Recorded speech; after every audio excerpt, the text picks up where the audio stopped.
Dr. Swasti Rao is joining us. Thank you so much for your time here, ma'am. Veena Sikri, former diplomat. We have Saurabh Shukla, editor-in-chief of newsmobile.in. I'm going to begin with you, Dr. Rao.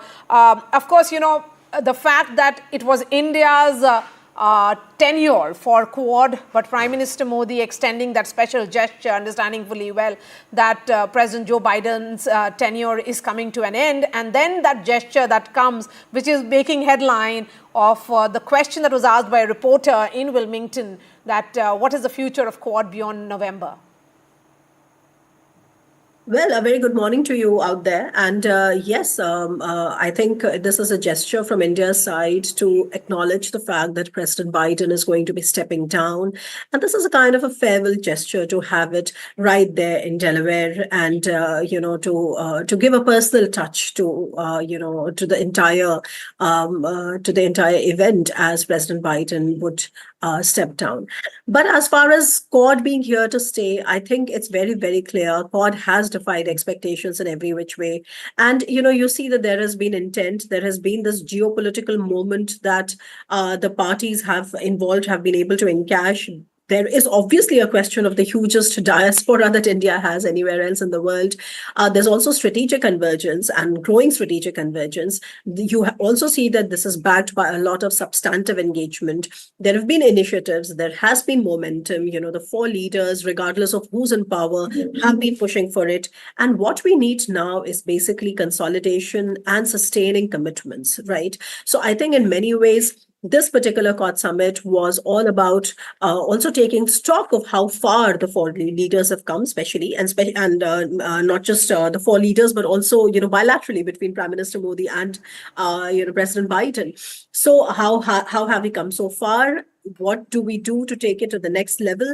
And I'm actually very happy that, on two things, I see a kind of a very realistic assessment on the fact that India continues with the China agnosticism. I think it's perfectly in India's interest to remain China agnostic because we do not really want to play into the Chinese narrative of Quad becoming a nation, NATO and all of that. And besides, it's not even India's worldview. India's worldview is to actually think of collaborative frameworks and not alliances. And that was reaffirmed by the Prime Minister very well. But I think what I'm really, in many ways, satisfied about is this MED3, which is the maritime, this new initiative that has been launched, which is built on the existing IPMTA. Because, like I've been saying, that if you really want to provide some sort of a security solution to this vast maritime security landscape, such as the Indo-Pacific, I mean, you really need to be getting more serious about how to real-time link your information, and especially maritime domain information and maritime domain awareness, as it is called, in technical terms.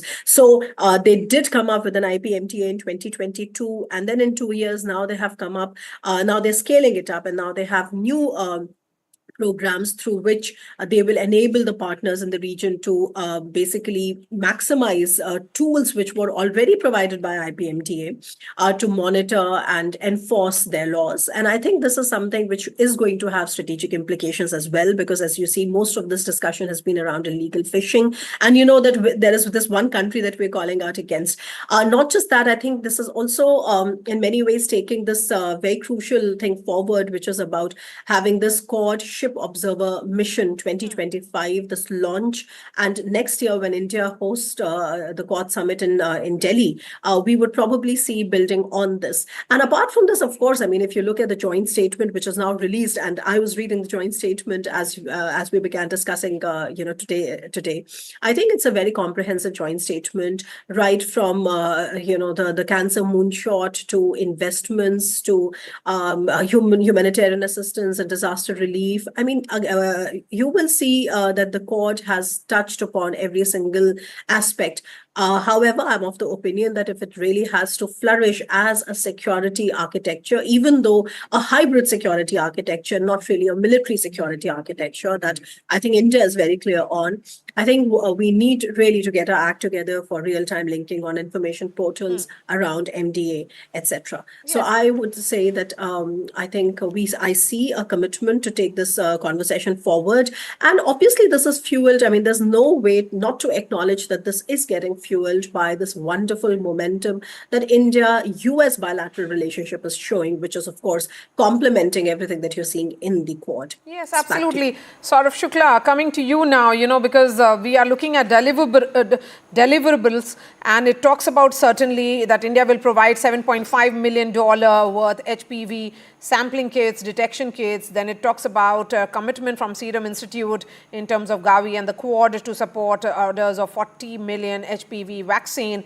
So that health partnership, I feel, is also a significant aspect of it. While we look at the security and other challenges, it's about making it people-centric. It's about people more than cooperations at the at the strategic level. Absolutely, Maria. And if you heard the Prime Minister, he clearly said that this Quad partnership is not directed against any country. The Cancer Moonshot is something which obviously will make sure that it will benefit the people at large. Also, but it has a huge strategic dimension. Today's meeting and the Quad summit, Prime Minister made it very clear that India, as a key member of Quad, will continue to be a stabilizing member of the grouping, will also make sure it will work, at large to stop China's hegemonic and aggressive designs against the countries, in East Asia, in the South China Sea, because Quad is, if you see, strengthening of the maritime initiative comes at a very critical time when China has been trying to bully a lot of these countries. India's stand is very clear, that which has been apparent from Prime Minister Modi's first term itself, where India wants friendship with other countries, but it will make sure that if there are countries like China which have aggressive tendencies, it will take it on. If you remember, India was one of the first countries to ban TikTok, which many countries have not been able to do. So, clear messaging to China coming out of the Quad Summit today that you either come and collaborate and follow the rules-based international order, otherwise countries, democracies across the globe will unite to make sure that they are the force of stability. And that's what India is coming through this Quad meeting. And you will see at the UN summit as well. Prime Minister Modi is continuing to go and signal that India will play the role of peacemaker, whether it comes to the Ukraine war or even in Gaza. And that is the message that is going to come out. India is also going to demonstrate that it will be the voice of future. It will be the voice for the global South and also other countries which want global peace. And that is the reason why, whether it's AI, clean technology, global war against terrorism, India's voice will be heard through Prime Minister Modi in a very, very formidable manner tomorrow when he addresses the UN General Assembly here. And I must tell you, speaking to a lot of observers, especially people who were speculating that, some of the irritants in the relationship may cloud the summit, it was a very, very warm meeting. Prime Minister wanted to demonstrate a gesture as well to Joe Biden, who has been a great friend of India and has been really pushing hard for this partnership with India. Today, India and the US enjoy one of the biggest strategic partnership that exists anywhere in the world. And I think under the leadership of President Biden and Prime Minister Modi, this partnership has got a new boost. And whoever comes, whoever wins the November elections, this partnership will continue to stay because it has a bipartisan support. That's something which is the big messaging. Because if you recall, India's relationship, whether it was under the Republican president of Donald Trump or Joe Biden, has continued to grow. And that is the message a Prime Minister will deliver during his visit to the US here as well, Maria. Thank you for putting that across so well, Saurav Shukla there. Ambassador Sikri, coming to you, from the day of its inception, which the Chinese said at that time it was a talk shop, to now when it has become a grouping which is looking at solutions for the world. Of course, all these countries have seen their, particularly, Australia has seen a leadership change, but then they have also ensured commitment towards this grouping. Yeah, I think that one has to really look at the very substantive document that has come out of the Quad meeting. It's the fourth in-person Quad meeting, but I think this document is so well put, the Wilmington Declaration, because it's based on peace and stability. It's based on ensuring peace and stability, but it also draws a great concern to potential aggressive intentions by certain countries. There is a sentence in this document which says that the Quad wants a region, the Indo-Pacific, where no country dominates and no country is dominated. And this is drawing attention to the actions which happen. They drew attention to various aggressive actions that have taken place in the Indo-Pacific in recent times. And we know between Philippines and China what has happened in other areas in the maritime aspect. That is one very important point, that it is quite unequivocal on this point. And the second point I think we must focus on is that it builds on, it's drawing into itself existing regional organizations. There is a mention, for example, of ASEAN. The centrality of ASEAN is a very important point, always has been for Quad. It also mentions PIF, the Pacific Islands Forum. And this is very important because you're right, from the Pacific at one end, it comes to the Indian Ocean at the other end, and it mentions the IORA, the Indian Ocean Rim Association. Now, these are very, very interesting and important statements, because here the Quad is going to draw upon these regional organizations and build them into the cooperative endeavor that they want for ensuring peace and security in the Indo-Pacific. I think this is a very, very important and specific aspect of peace and security in the Indo-Pacific that this document draws on. The reference to the Maitri, the creation of the Coast Guards, the security initiative. This is a very important collaboration between the Coast Guards of these countries to ensure maritime security. And we know that in this age of piracy, where piracy is again reared its ugly head, and where the Indian Navy and the Indian Coast Guard have done wonderful steps and wonderful specific initiatives to stop piracy, to overcome piracy attempts, and to help vessels that have been the victim of piracy. So I think this is a very, very important part. The health sector initiative, the Cancer Moonshot, is a demonstration of how Quad is willing to step into specific areas for the benefit of the people. And I think, our Prime Minister has spoken about this, but the contribution in the way the countries will come together, you have technology coming from Japan, machines coming from Japan, cervical cancer, which affects the women of this region, is the focus, and how that is going to be tackled together. I think this is a very specific indication of regional security. And look at investor cooperation, look at economic development. The QUIN, there is the Quad Investors Network that is being set up. This is a very, very specific and very excellent initiative where you're looking at people helping the countries of the region for the economic development. So you have a QUIN economic framework which has come in, which is also very good that it is there. It also brings in the potential for bringing in the IPEF, the Indo-Pacific Economic Framework, which already exists among the Quad countries, but also brings in 14 other countries of the region. And so, you have the Quad stating its views, drawing in existing organizations, also going into investment networks. QUIN is very important, Maitri is very important, and expressing its universality of its approach. The universality of its approach, the benefit of the people, but also very specific regions where we know there are problems. And, to look at the way Quad brings together, our Prime Minister said about 4 leading maritime democracies. This is a very important focus. There are 4 leading maritime democracies, and it's their 4th in-person Quad summit. And they're looking at tangible benefits for the people of the Indo-Pacific, and they're standing for peace and stability in the Indo-Pacific. And this at a time when they're also drawing attention to world conflicts. When they're drawing attention to world conflicts, are they saying that Quad will look at those also to see what Quad can do for those international conflicts which are terrible, whether it's the Middle East, whether it's Russia, Ukraine, and other conflicts building up? So I think the comprehensiveness of the document, together with specific focus, is very valuable indeed, because it gives the portfolio that is prepared for the rest of the year, for next year, for Quad. Okay, Saurabh Shukla, since you say that the Quad will continue to dominate or continue to be this very, very crucial, powerful grouping because it has bipartisan support. But talking about the optics of it, it is being held in Wilmington, which is the hometown of President Joe Biden. He has been one of the architects of it. This is almost like a farewell shot coming in from President Joe Biden. What does it actually mean for him and the Democrats in this election?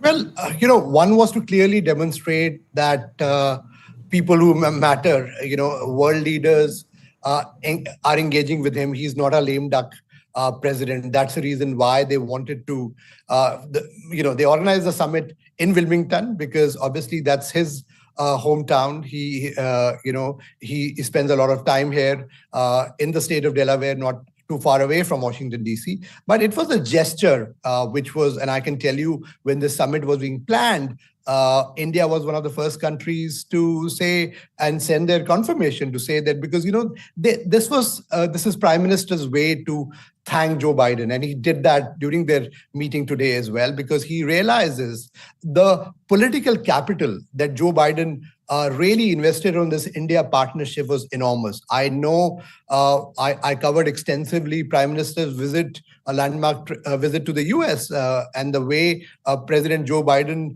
hosted it, went out of his way, created huge diaspora interaction in White House, which rarely happens and has been followed since then, was because of the personal capital that Joe Biden has put on this partnership. And India, obviously, Prime Minister Modi wanted to thank him, and he did that during their bilateral trip. I think, and the reason why I said why whoever wins, and India as a friend of the US, electing a president is a domestic issue of the US, and the voters in the US, they will decide on the 5th of November. But Quad and India's partnership with the US, they will stay intact because this is, I would say, embedded in a common understanding that democracies should join hands to fight anyone who's opposing global peace, whether it's China's aggressive designs in South Pacific, on the South China Sea and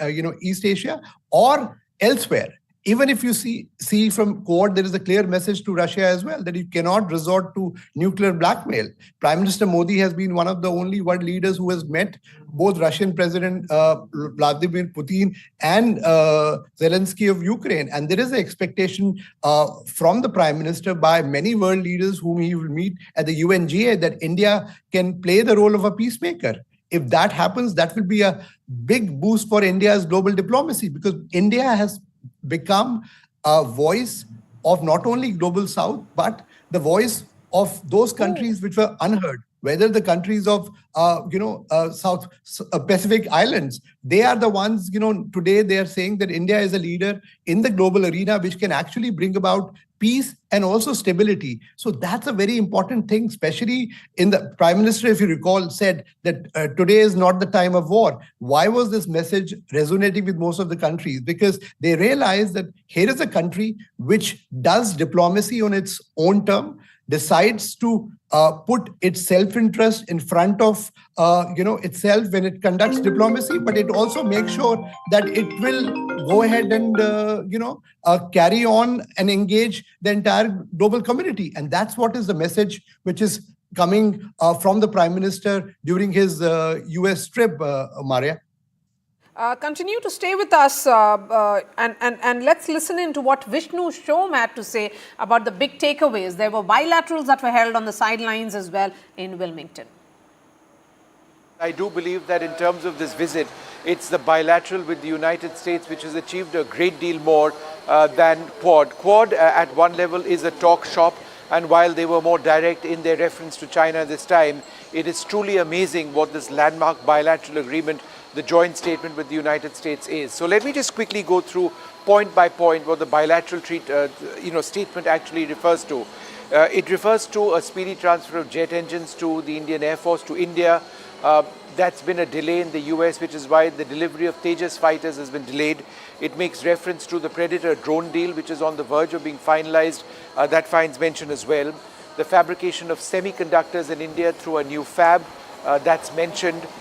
The United States backing India's efforts at being a permanent member of the United Nations Security Council, that's there as well. There are references to India and NASA, ISRO and NASA, and their cooperation in the space program. So these are absolutely clear deliverables, but perhaps most importantly, maritime domain awareness at a time when there has been so much presence of Chinese research vessels in the Indian Ocean, about the reported presence of Chinese submarines in the Indian Ocean, certainly Chinese warships as well. Enhanced maritime domain awareness essentially refers to intelligence sharing between the navies of India and the United States, so that there is a bigger idea and perspective of where China is actually deployed. India will be sharing responsibilities with the United States when it comes to guarding and patrolling the economic zones and the economic waterways around or in the Arabian Sea. So these are all firm, clear statements of intent. Some of these are being delivered as we speak. All right, Dr. Swasti Rao, here is one analysis that Quad has been a talk shop. But do you think Quad is no longer a talk shop from what it was? Perhaps in the beginning, there was a lot of talks that were happening. Now it is to ensure that it becomes not only collaboration of nations, but also collaboration of people. In order to reach to the people, these countries are making that effort. And that's the reason why you have Cancer, Moonshot and other initiatives. Well, I mean, you're just reiterating the obvious in many ways, because let's remember that Quad, of course, does not have an institutional basis. A Quad does not come with a headquarters. It does not come with an annual summit, laid down. It doesn't have a Sherpa. It doesn't have a permanent secretariat, and those kind of things which are usually imagined as giving, consistency and giving the stability to international multilateralism or plurilateralism. I think what Quad really champions, Maria, is a kind of a nimble plurilateral, just to sort of borrow Foreign Affairs Minister's term, which is that Indo-Pacific is this region where you have a lot of nimble plurilaterals, and Quad indeed champions that idea. That's the first thing. The other thing is about, if you really look at towards the last section of the joint statement, which has been released on Quad, you see that they actually start with this, they actually end, they're concluding with this thing of how many times the Quad leaders have met, the foreign ministers, the heads of the state, etc., in the last 4 years alone, from 2020 to 2024. And then if you look at the last line, I think it very clearly sums up all the discussion that we are having or anybody might have, which is that the Quad is here to stay. So I think there is no doubt about the fact that there is a bipartisan consensus in the US, in India, generally overall, in Japan and Australia as well, as to what really do they want from the Quad. Naysayers will always be naysayers, Maria. Whenever Prime Minister goes to the US or somebody from the US comes here, you obviously know that there is also a lot of discussion. If you look at the discussion of the strategic discussion in India, you would always have naysayers who would say that, okay, but you can't really trust the US, or for example, somebody would always overstate certain complexities. I think my point is rather simple, which is that, of course, no two countries are going to have a perfect, fit when it comes to foreign policy convergence or foreign policy aspirations. I mean, countries are pursuing their national interests. I think this is a fundamental thing that we often forget. So I think no two countries are going to have a perfect fit that in that regard. But what you do see in the case of US and India is that if you look at the this development in the last 10 years, it has been nothing short of spectacular. And today, I think last month when our Raksha Mantri Shri Rajnath Singh was in the US, I think he made it very unequivocally clear that India-US strategic partnership is probably the most defining strategic partnership in the world today, right now and in the future. And what you see coming up, I mean, these two documents that you see coming up, one, the joint statement of the Quad, of course, which I'm sure the four of us, we've been discussing on Maitri and the maritime endeavors, and as well as all the clean technology, the infrastructure, the investments, the port development, Coast Guard cooperation. Of course, you will see step by step how things go forward in a way which is acceptable to both sides, right? So that's the first wonderful document coming out. The other wonderful document coming out is what Vishnu was just referring to, which is the India-US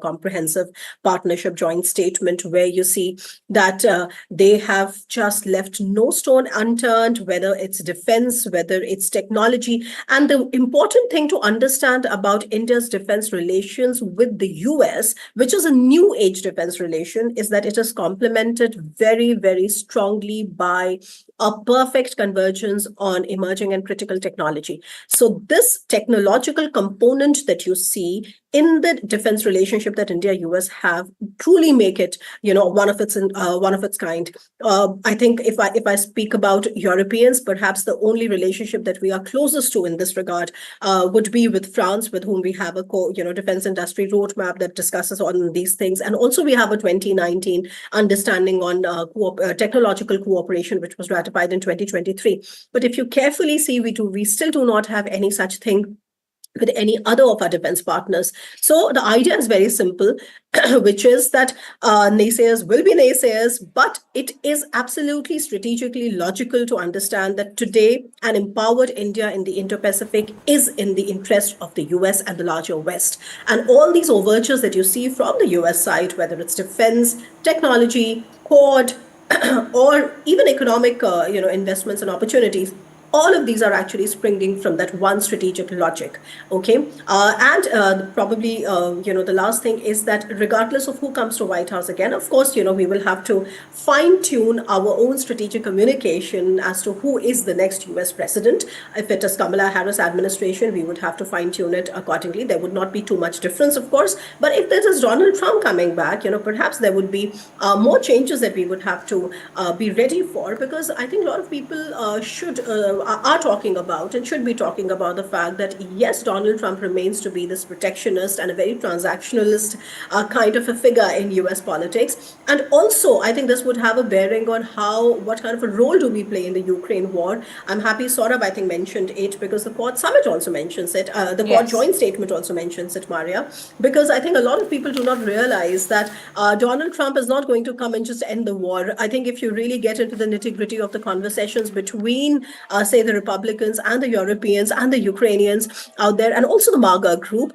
I think it is also very much possible that despite all the uncertainty around Donald Trump's comeback, there is a possibility that he might actually reactivate the Lend-Lease agreement that the Biden administration signed but never really activated and kept using the Presidential Drawdown Authority for when it came to giving aid to Ukraine. So on the contrary, Donald Trump might actually activate that. And if he does that, he would make it more transactional. There would not be any free lunches for Ukraine anymore. But at the same time, it would mean that he's probably doubling down on that, aid effort. And that would also make the war enter an escalatory phase, which even now it is pretty escalatory. So in that changed circumstance, then what is India's roles? What is India's challenges? And I think the best way to sort of get to there is to basically keep taking baby steps, keep getting the conversation forward.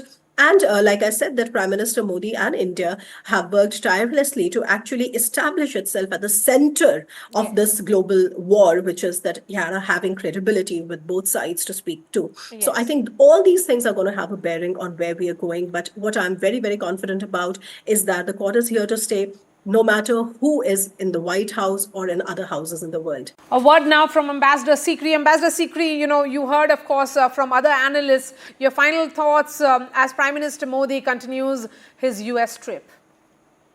Well, I must say that this visit of Prime Minister Modi is significant from so many different levels. It began with the bilateral India-US relationship, and you had a bilateral call between when Prime Minister Modi called on President Joe Biden, and that was very significant because the joint partnership statement, the facts that have come out, shows the comprehensive nature of the bilateral partnership between India and USA, and how each aspect of this bilateral partnership is being built upon steadily and strongly. security. I mean, if you just look at one aspect of the clean energy partnership, I mean, it's amazing to see that just in the area of clean energy partnership between India and the US, how many different aspects have been built upon. The Center for Hydrogen Safety in India, the RETAP, the Renewable Energy Technology Action Platform, and the financing for green energy, which is the cooperation between India's NIIF, the National Infrastructure Investment Fund, and the American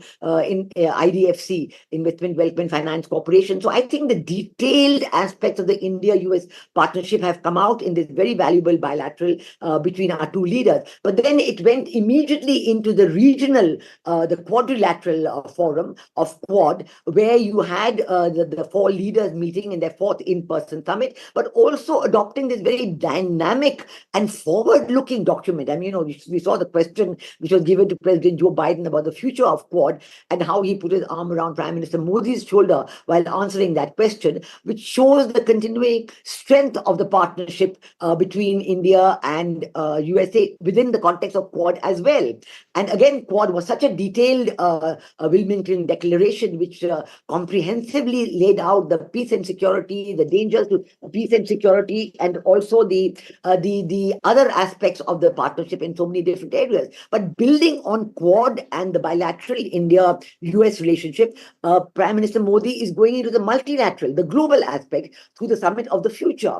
And this is going to be another very important aspect of Prime Minister Modi's visit to the US and this time to the UN, where again you're going to see the strength of the India-US partnership shining through in the context of the global multilateral partnership for the future. And in the Summit of the Future, we are hoping to see a very strong statement in their document that they're planning to adopt. And we do know that the US has already put out something about the expansion of the UN Security Council, where India is being mentioned as definitely as a future permanent member of the Security Council, but for the present without veto. So I don't know how this is going to work out in the UN Summit of the Future and how this is going to reflect itself, whether there's going to be further work on this document and what we are going to put out as India's proposal for the multilateral Summit of the Future document. But I think this is another important way this visit has panned out, from the bilateral to the quadrilateral and to the multilateral global stage in the Summit of the Future.